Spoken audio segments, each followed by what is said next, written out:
हम लोगों को हमेशा लगता है कि पुण्य कर्म करने वालों को स्वर्ग की प्राप्ति होती है। स्वर्ग जाने का असली हकदार कौन है और वह कौन सा पाप है जिसे करने वाले मनुष्य को नरक जाने से कोई नहीं रोक सकता। आज एक प्राचीन कहानी के माध्यम से हम आपको बताने का प्रयास करेंगे कि पूजा पाठ, दान, धर्म, जप तप आदि प्रकार के लाखों पुण्य के काम करने के बाद भी कुछ मनुष्य नरक में ही क्यों जाते हैं, तथा अत्यधिक घोर पाप करने पर भी कुछ मनुष्य को स्वर्ग की प्राप्ति किस पुण्य के कारण मिलती है। ऐसा वह कौन सा पुण्य है जो मनुष्य के लाखों पापों का नाश करता है, और ऐसा वह कौन सा पाप है जो उसके पुण्यों को नष्ट कर डालता है। तो चलिए दोस्तों, बिना देरी किए शुरू करते हैं। एक समय की बात है, एक गांव में एक आदमी रहता था। उसे हर समय चिंता सताती रहती कि उसने अपने जीवन में कौन से बुरे कर्म किए होंगे जो इतना कष्ट भुगतना पड़ रहा है। वह अपनी रोजमर्रा जीवन से परेशान हो गया था। एक दिन दुखी होकर एक पेड़ के नीचे बैठा था। तभी उसका एक मित्र वहां आता है और उससे उसकी उदासी का कारण पूछता है, तो वह अपने मित्र से सब कह सुनाता है। तब उसका मित्र कहता है, भाई तुम चिंता मत करो, गांव से कुछ दूर एक महात्मा अपने आश्रम में रहते हैं, तुम उनके पास जाओ। जो भी उनके पास जाता है उसकी समस्या दूर हो जाती है। तब वह आदमी कहता है कि भाई अगर ऐसा है तो मैं आज ही उनके पास जाऊंगा। फिर वह आदमी उस महात्मा से मिलने के लिए निकल पड़ता है। गांव से कुछ दूर चलने के बाद उसे एक आश्रम दिखता है।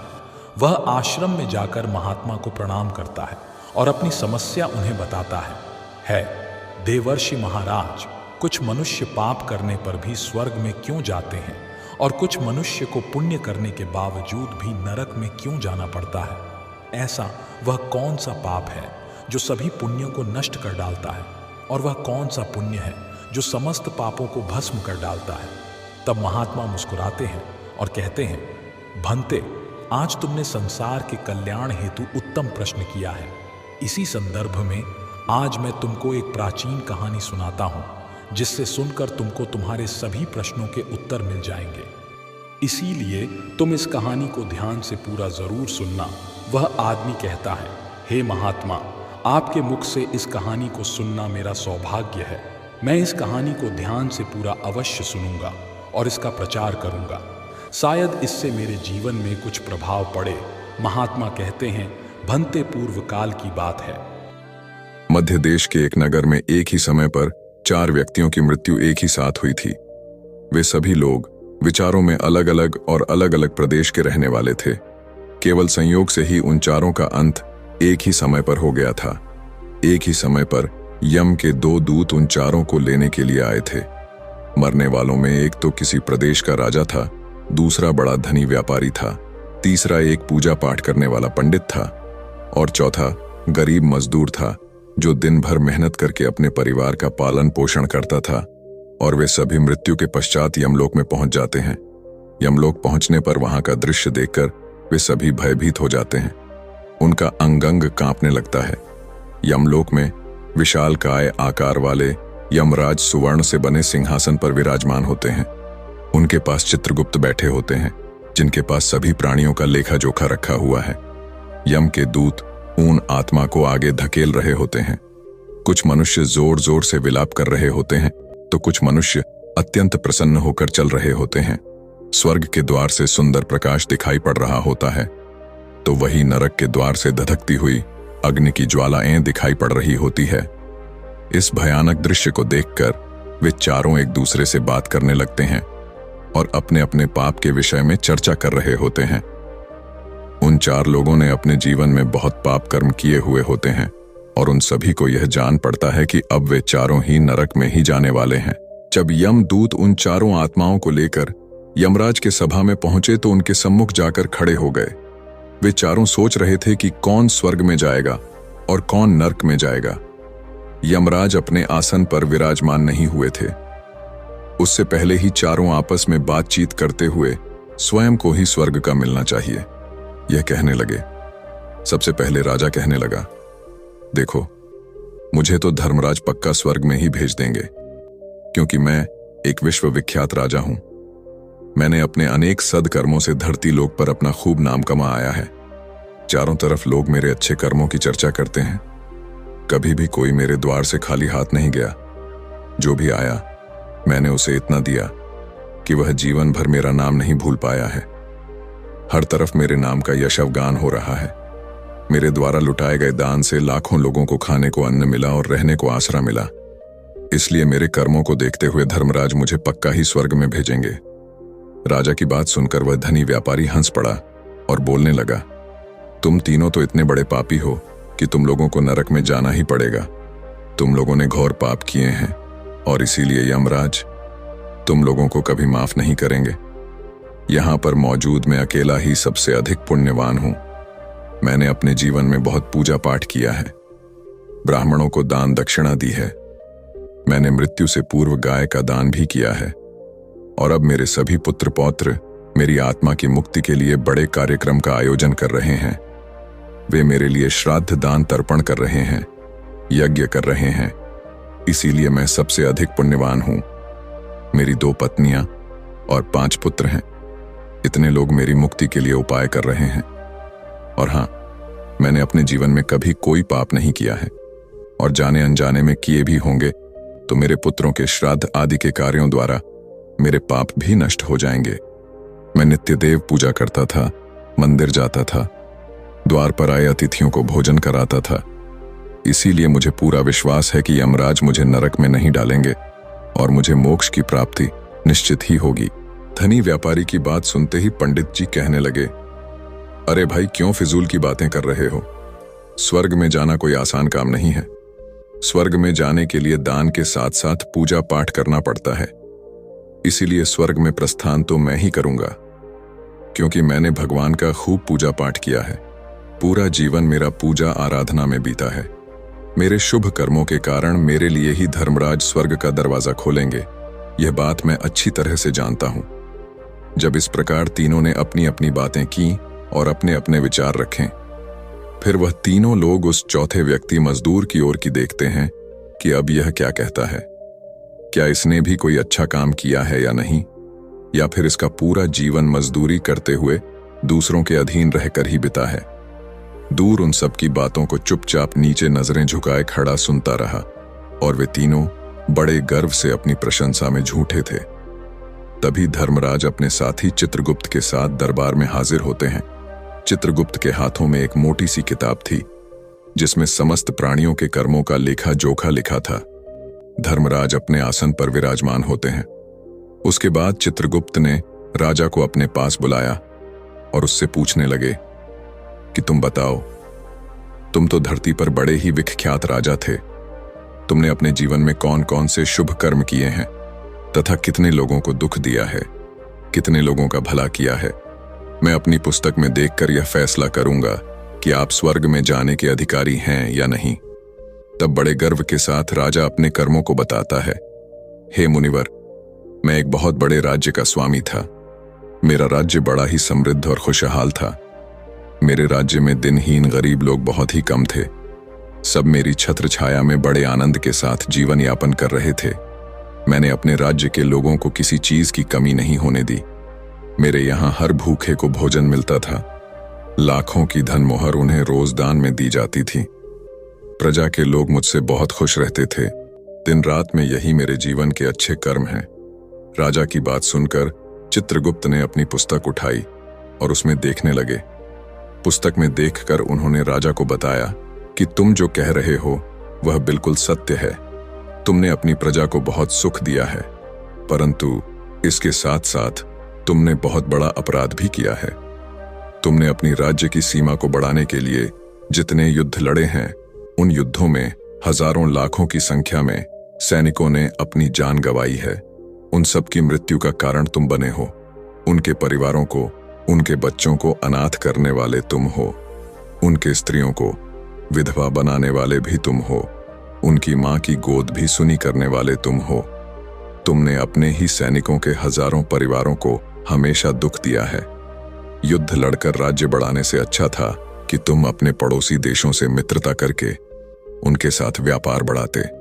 आपका राज्य तब भी समृद्ध और संपन्न रहता। तुमने अपनी प्रजा को नहीं, सैनिकों को सुखी बनाया है। इसलिए तुम स्वर्ग के अधिकारी नहीं हो। यह बात सुनकर राजा चुपचाप पीछे हो गया। उसके बाद चित्रगुप्त ने व्यापारी से पूछा, आपने धरती पर कौन कौन से अच्छे कर्म किए हैं? तब व्यापारी कहता है, हे भगवान, मैंने धरती पर जितना धन कमाया उसका आधा भाग अच्छे कामों में लगाया। लाखों लोगों को भोजन कराया, कई आश्रमों को दान दिया है, कई बेघर लोगों को अपने धन से भर दिया है, कई शहरों में मंदिरों का निर्माण कराया है, कई जगह पर धर्मशालाएं बनवाई हैं, प्रत्येक तीर्थ में भंडारे करवाए हैं। यही मेरे जीवन के अच्छे कर्म हैं। व्यापारी की बात सुनने के बाद चित्रगुप्त ने अपनी पुस्तक खोली जिसमें उसके जीवन के सारे अच्छे बुरे कर्म लिखे हुए थे। फिर यमराज कहते हैं, अरे दुष्ट, तूने जो पाप किया है वह तो उन चारों के पापों के सामने कुछ भी नहीं है। तेरे एक पाप के कारण तेरा सारा पुण्य फल नष्ट हो गया है। यदि तूने यह पाप नहीं किया होता तो तू स्वर्ग में जा सकता था, लेकिन तूने यह पाप जानबूझकर किया है, इसीलिए तुझे नरक में अवश्य जाना पड़ेगा। इतना सुनकर वह धनी व्यापारी बोलता है, हे धर्मराज, इन चारों ने जो भी पुण्य किए हैं वह तो मैंने भी किए हैं, बल्कि उनसे ज्यादा किए हैं। फिर भी मैंने ऐसा कौन सा पाप किया है जो मुझे नरक में भेजा जा रहा है?